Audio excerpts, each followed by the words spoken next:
Very pleased to now have a guest calling in from Istanbul, Turkey. He is a neurosurgeon, and he's got extensive involvement in research and education surrounding topics of science, faith, and evolution.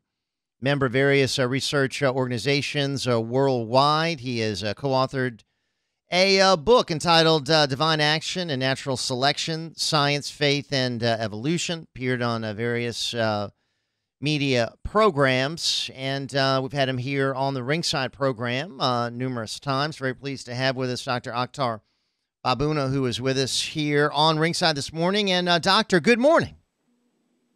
Good morning, Mr. Crouere. It's a really great pleasure and honor to be with you again.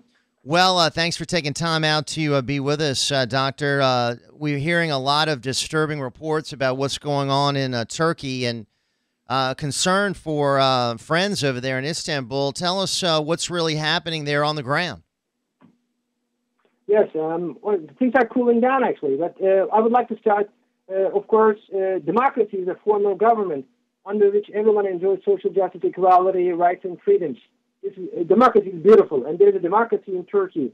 The protests in Taksim Square in Istanbul began with that conception of democracy. They were environmentalists, and there was a protest for uprooting of trees. But it turned into violence, and joined by illegal communist Marxist organizations in Turkey. That is, of course, wrong. Vandalism, there is no room for vandalism in democracy. So they attacked hundreds of different shops, 1,000 cars were burned, and then people were injured. 1,000 police, for example, were injured, and then several deaths, 4 deaths. So this is wrong, of course. This is not part of democracy. Protests are welcome in the democracy. Everybody can, of course, have the freedom of thought and freedom of intellectual freedom and freedom of speech. Protests are fine, but vandalism is wrong. So these people, but we discriminate these two groups of people. There are some communist illegal organizations, and one of them actually is, I would like to mention the name, it's a Revolutionary People's Liberation Party Front. It's called DHKPC, who bombed U.S. Embassy in Ankara and killed one embassy staff in February 2013. That is part of these illegal protests of violence. There are PKK, there are other Marxist illegal organizations. And there are also the majority, beautiful young people.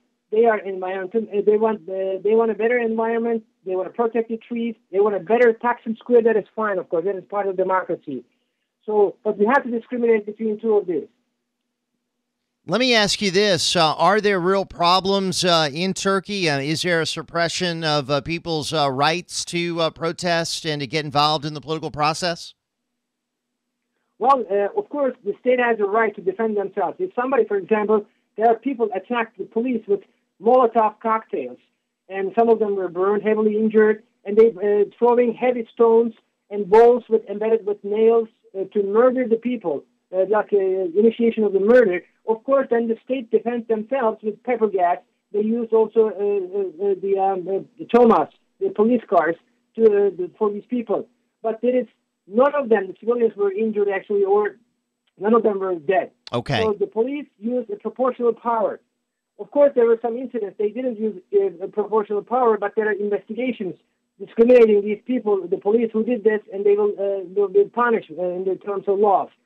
So the government is used force for some incidents, but again, these were violent attacks and against the police and against civilians and against the shops and the damaging. They burned the cars, they burned the city buses, and this is not acceptable in democracy. Okay. Everywhere, nowhere in the world, in the U.S. or in Europe, it is acceptable. Dr. Babuna, the protesters have accused the Prime Minister of Turkey of acting like a, quote, dictator.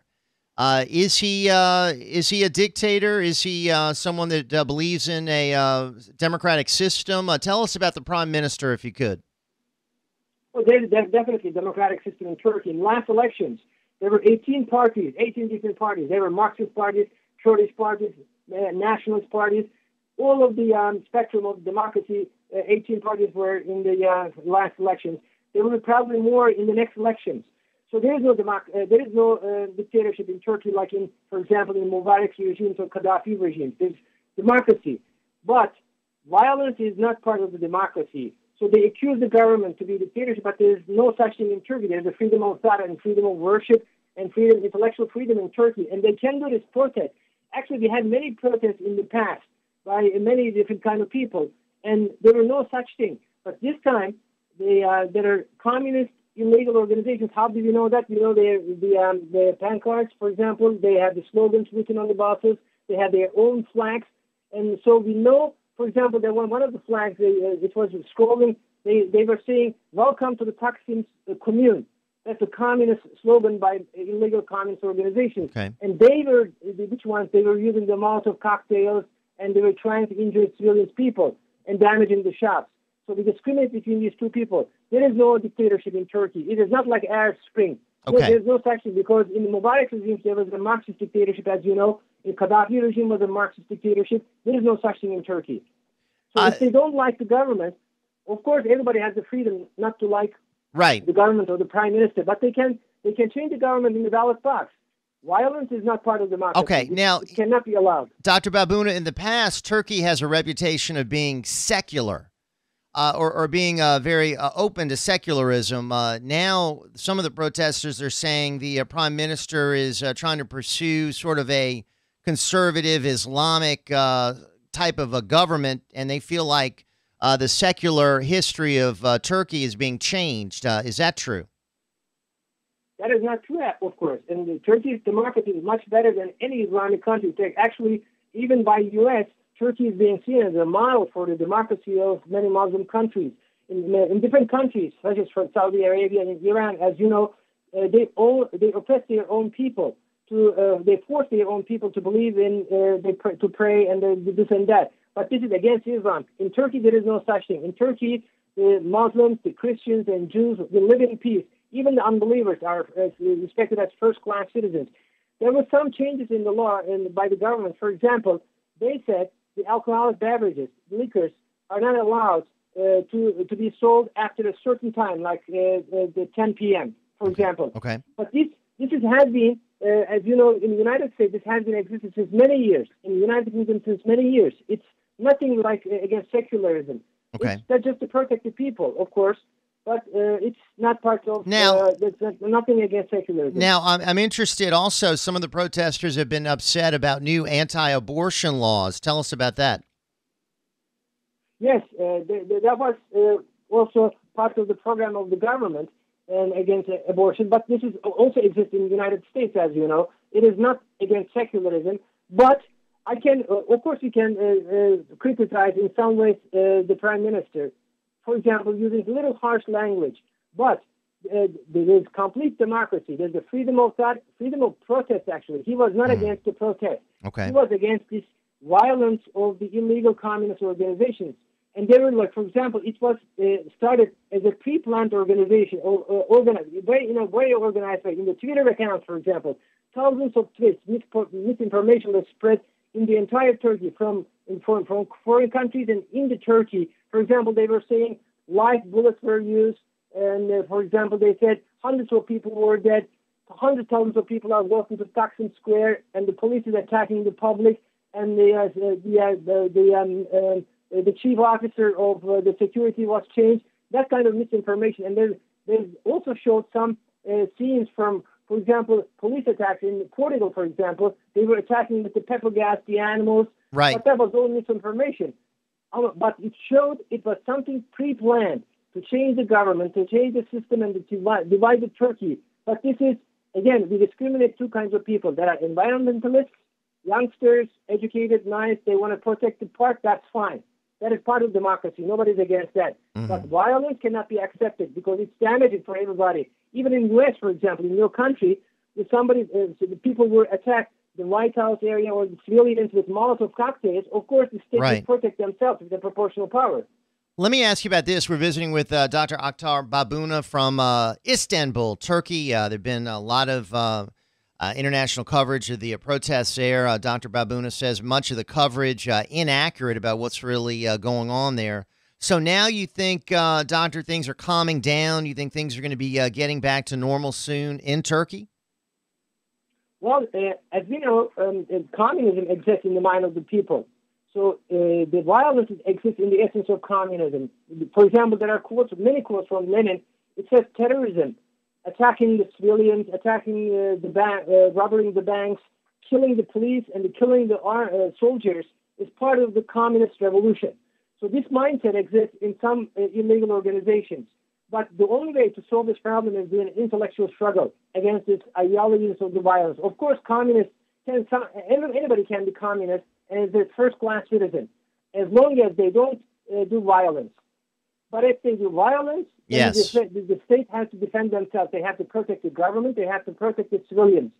So as long as the communism exists, there can be some violence, attacks of violence, or there can be some rehearsal of uprising in Turkey. As you know, PKK has been existing since 30 years to divide Turkey up as a Marxist-Leninist terror organization. So things are happening, but the only way to eradicate this is ideologically. Okay. Of course, within the boundaries of the law, and by using the proportional power of police, it's allowed everywhere in the democratic regimes all around the world. All right. So I'm not saying police did everything right. There were incidents they did not disproportional power. Okay. But of course, this crime of individuals, they can be investigated and can be punished. Whoever did this. All right. And my final question, Doctor, are there foreign governments, let's say Syria, let's say others who might be trying to bring about problems and protests in Turkey? Are any foreign governments supporting the protesters and supplying the protesters with support in any way? Yes, actually, there are evidences of this. Not only that, but in some European countries and in the media, we see that kind of support, misinformation. For example, from Germany, they are showing films which belong to police of some other foreign countries. They use disproportional power there against their own civilians, and they show these incidents as something happening in Turkey, like police is attacking the public with using by disproportional power. So why do they do that? In Germany, we see in major media groups, even in the United States or United Kingdom, some major media groups did misinformation. For example, there was an AKP rally in Turkey several days ago. 2 million people were involved in this AKP rally. And we see some major media groups in the world, and one of them was actually CNN International.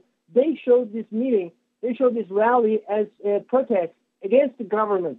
Why do they do that? The United States are our natural ally. We love Americans. Americans have been supporting the democracy of Turkey forever. I mean, since many decades, all the time, actually.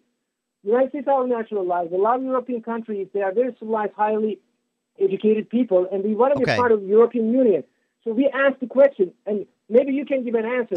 Why do they do this misinformation? What could be the purpose of that? Well, they could be trying to maybe stir up more trouble. They could be just misinformed. Possibly they're not doing their work as journalists. Who knows? The state of journalism in the United States is on life support. So the fact that they're not reporting accurately what's going on in Turkey doesn't surprise me. Final 30 seconds here, Doctor. Is the U.S. held in high regard by Turks? Are we popular in your country? Definitely. I mean, we love Americans. American has been our natural allies all the time. And we need a United States to eradicate radicalism and extremism in the Middle East and bring peace to the entire world. We love Christians. We love Jews. This is, of course, in the essence of Islam. And we love Americans. Americans are beautiful people. Okay. We love Americans. We need America. America needs Turkey. Turkey needs America to bring peace to the Middle East. All right. We need Israel also. Israel is our natural ally. And we are hoping for a big union, much better form of European Union. European Union is an economic model. With a big union, which will include Turkey, Israel, Russia, Armenia, and all the Muslim countries to stop the radicalism, things happening in Syria, internal conflicts in Egypt, Jordan, Tunisia. We need this big union. Okay. With the alliance of the United States, it's very important. And Thank we you. hope these days are coming. Nothing you. Can stop these good days. All right. Thank you so much, Doctor. Always good to visit with you. We'll do it again soon. We'll also link to all the sites where people can get more information about the work you're doing. Dr. Oktar Babuna with us from Istanbul, Turkey. All right.